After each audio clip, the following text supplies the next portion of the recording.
Welcome back, everyone. Today's video in this series will be a little bit different. I will go through a recap of the portfolio to date, and I will outline my first draft of longer term how I imagine this portfolio looking, and a few comments on how I plan on getting there. As always, you know the drill, not financial advice, and I'll show you why. So in this account, the up-to-date numbers, the equity is 104,000. The yield on the equity is about 4.75%, 22.5% leverage, so right in the middle of my 20 to 25% zone. Year to date, negative 6.2%, which is far worse than the market, especially the Canadian market. So, don't do this because it's dumb. And the lifetime deposits in the account are negative 43K. So whatever I put in, I took out 43K more for, as I mentioned in the past, other reasons. The annual income in the account is $4,946.10. That equates to monthly income of $412. Now you'll notice there's been some jumps. Last week I might have had the wrong number. I might not have fully accounted for one of the dividend increases, but there was another one and it was starting to get ahead. So I figured I'll update this and we'll jump right to 412, which is where we are now. Strathcona increased their dividend from 26 cents a quarter to 30 cents a quarter. Plan on having a bit more commentary around the rest of the drama there, but it jumped the dividend. And weekly, $95, daily, $13.50, hourly, 50 cents. So something. There's a few milestones that we're not that far away from, but this is where we're at today. Now, for the concept of what I think the portfolio should look like, but obviously will never look exactly like this. Probably won't even look remotely like this in the future, but this is just kind of an idea of what I view the responsible future portfolio looking like. And here it is. There's 40 pieces of pie here. Now, I know some people really hate the pie chart, but I like it. So 40 positions, an average of 2.5% each. Not all of them are labeled because 40 is too many for Google, apparently, but that's fine. Now, in this theoretical portfolio, all of the positions are Canadian, are Canadian stocks. Now, that is severely limiting. While it is definitely beneficial from a tax perspective, there aren't tons and tons and tons of dividend stocks in Canada. I mean, there's enough, and there's enough of that gives you a yield, but the reality is, it would be challenging to find that many companies that offer superior returns in Canada.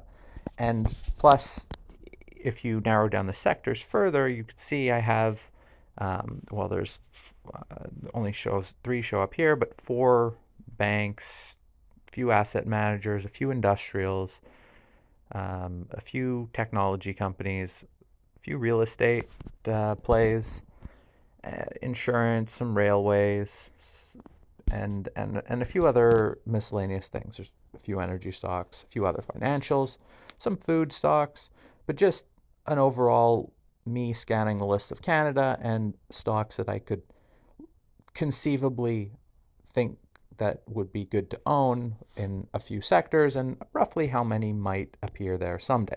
Now, the problem is, this is what my portfolio looks like today, and the ones that are blurred out are either in the TFSA or in the USD account, so it's,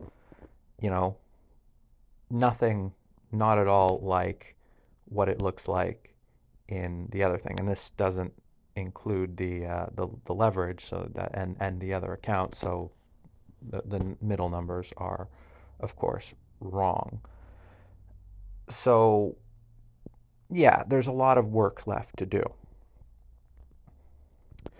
But the way I think of it, I have between 1/8 and 1/4 of the positions that I need to have in place currently in place. And that, how I look at it, I mean, some of those positions will probably need to be increased over time, but I kind of approach it much like I would a checklist.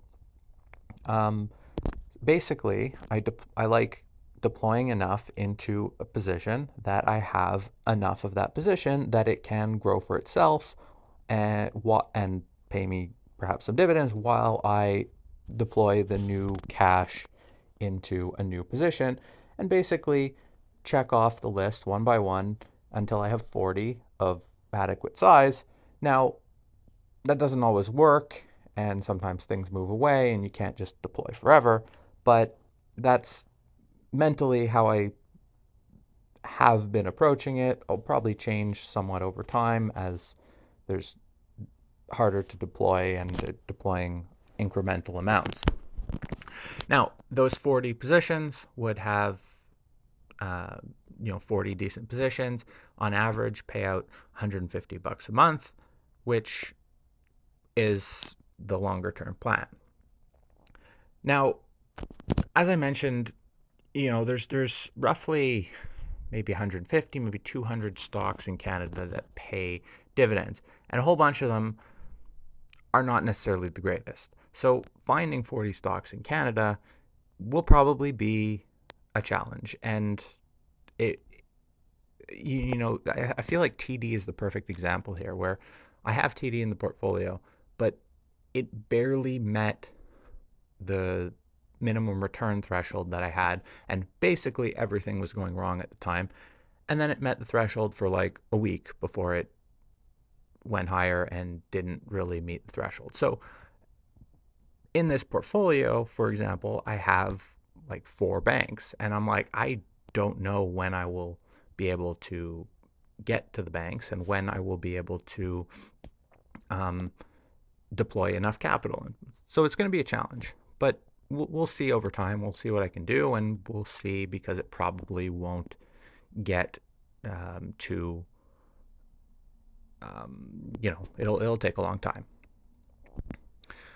But overall, if I'm able to do that portfolio, like I said, $150 a month for each, that would be $6,000 a month, which is the limit for, basically currently the limit for tax efficiency, assuming everything is a dividend payer. Eligible dividends, you could basically get roughly $70,000 without owing much taxes at all, honestly, in Canada. And that's a point, and that's it's a well above average job in Canada to be making that much passively from dividends.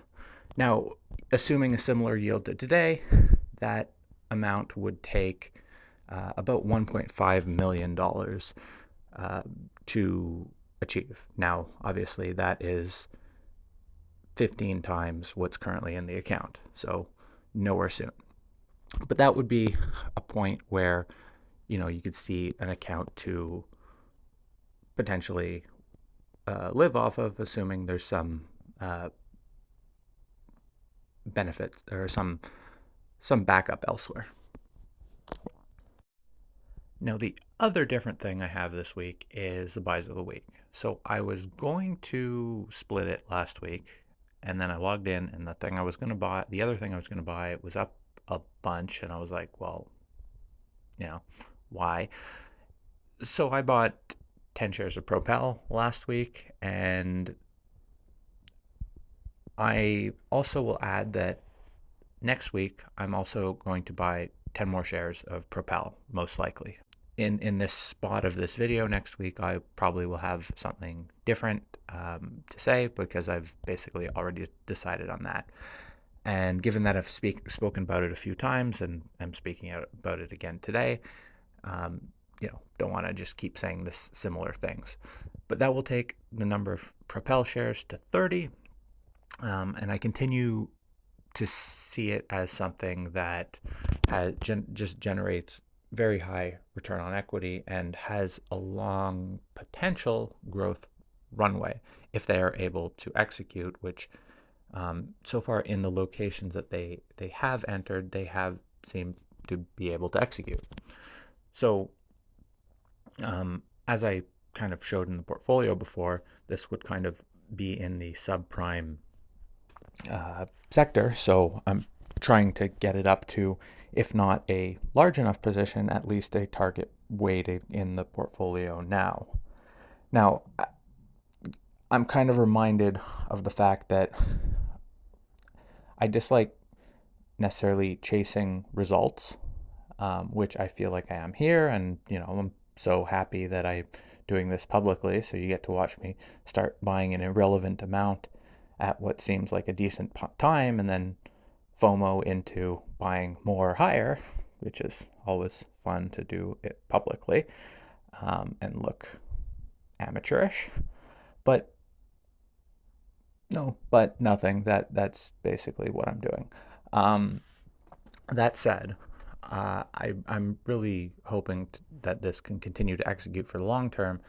And I know a lot of people like buying dips or buying stocks closer to 52-week lows, and that is for sure better to do. If you could find the right companies there.